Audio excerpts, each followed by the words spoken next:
যেসব পাবলিক নদীর ব্রিজের উপরে দাঁড়িয়ে আছেন, আপনাদেরকে জানানো যাচ্ছে যে আপনারা ব্রিজ ছেড়ে চলে যান। নদীতে জল বিপদ সীমার উপরে বলছে। সিকিমে ফেটেছে জলাধার, বিধ্বস্ত পাহাড়ি শহর। জলপাইগুড়ির তিস্তাপাড়ে জারি চরম সতর্কতা।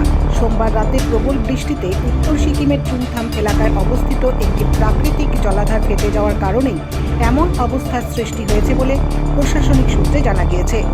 মঙ্গলবার ভোর 3টে নাগাদ জলপাইগুড়ির জেলাশাসক সামা পারভিন এক বার্তায় জানিয়েছেন, ইতিমধ্যেই জলপাইগুড়ি কোতোয়ালি থানার অন্তর্ভুক্ত তিস্তাপাড়ের বিভিন্ন এলাকা থেকে মানুষজনকে নিরাপদ আশ্রয়ে নিয়ে যাবার কাজ শুরু করা হয়েছে।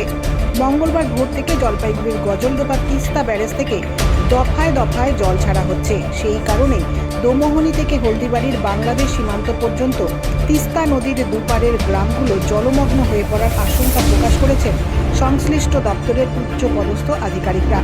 মালবাজার ক্রান্তি সহ জলপাইগুড়ি সদর ব্লকের বিভিন্ন এলাকা থেকে জনগণকে নিরাপদ আশ্রয়ে সরিয়ে নিয়ে যাবার কাজ চলছে যুদ্ধকালীন তৎপরতায়।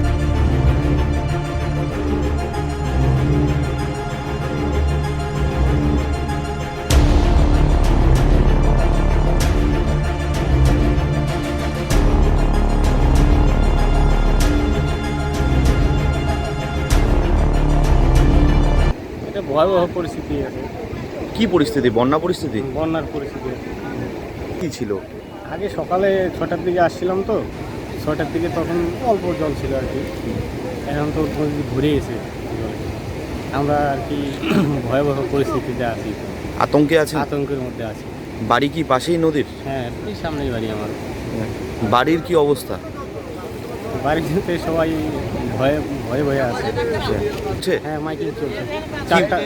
ভোর 4টার দিকে একবার মাইকিং করে গেছে, এখনও মাইকিং করতেছে। কি বলা হচ্ছে মাইকিং করে? মাইকিং করে সবাইকে সতর্ক থাকার জন্য বলা হচ্ছে। তা বললেন? হ্যাঁ, লোকজন তো সবাই সতর্ক আছে। আছে? আছে পুলিশ। তারা কি বলছে পুলিশ প্রশাসন?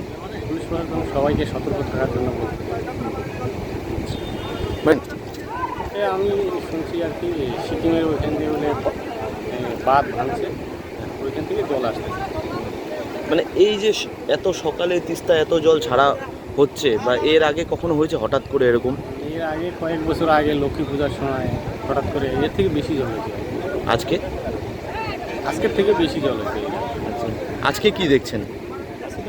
আজকে তো বাড়তেছে, এখন শুরু হয়েছে আর কি। শুরু হয়েছে, আরও হবে আর কি। আরও হবে? হ্যাঁ। কি নাম আপনার? আমার নাম রঞ্জিত মল্লিক। বাড়ি কোথায়? বিবেকানন্দ পল্লী। চটে যারা থাকে তাদেরকে বলা হচ্ছে দূরে যেতে, মাইকিং হচ্ছে, মাইকিং চলছে, অ্যালার্ট করা হচ্ছে সবাইকে। জলের লেভেল বাড়ছে, তো দেখা যাচ্ছে। স্যার এটা কোন নদী স্যার? এটা তিস্তা। যদি দেখছেন এখন সকাল ভোর 5টা থেকে মাইকিং চলছে? মাইকিং চলছে। যাদের নদীর পাড়ে বাড়ি রয়েছে তাদেরকে কি বলা হচ্ছে? ওই নাট্যবাস্তরের জায়গাটাকে ওদেরকে সরানো হয়েছে, করে যেতে বলা হচ্ছে এবং সরানো হচ্ছে, অ্যালার্ট করা হচ্ছে, মাইকিং চলছে। ঠিক আছে। জরুরি সরকারি ঘোষণা। এতর দ্বারা তিস্তা নদী সংলগ্ন এলাকার বাসিন্দাদের সতর্ক করা যাচ্ছে যে প্রবল বৃষ্টিপাতে সিকিমে বাঁধ ভাঙার দরুন তিস্তা নদীতে ব্যাপক জলপ্লাবনের আশঙ্কা রয়েছে। তাই তিস্তা নদী সংলগ্ন এলাকার বাসিন্দাদের নিরাপদ আশ্রয়ে গ্রহণ করার আবেদন করা যাচ্ছে। সৌজন্যে প্রধান পাহাড়পুর গ্রাম পঞ্চায়েত। একটি জরুরি সরকারি ঘোষণা। এতর দ্বারা তিস্তা নদী সংলগ্ন এলাকার বাসিন্দাদের সতর্ক করা যাচ্ছে যে প্রবল বৃষ্টিপাতে সিকিমে বাঁধ ভাঙার দরুন তিস্তা নদীতে ব্যাপক জলপ্লাবনের আশঙ্কা রয়েছে। তাই তিস্তা নদী সংলগ্ন এলাকার বাসিন্দাদের নিরাপদ আশ্রয়ে গ্রহণ করার আবেদন করা যাচ্ছে। সৌজন্যে প্রধান পাহাড়পুর গ্রাম পঞ্চায়েত।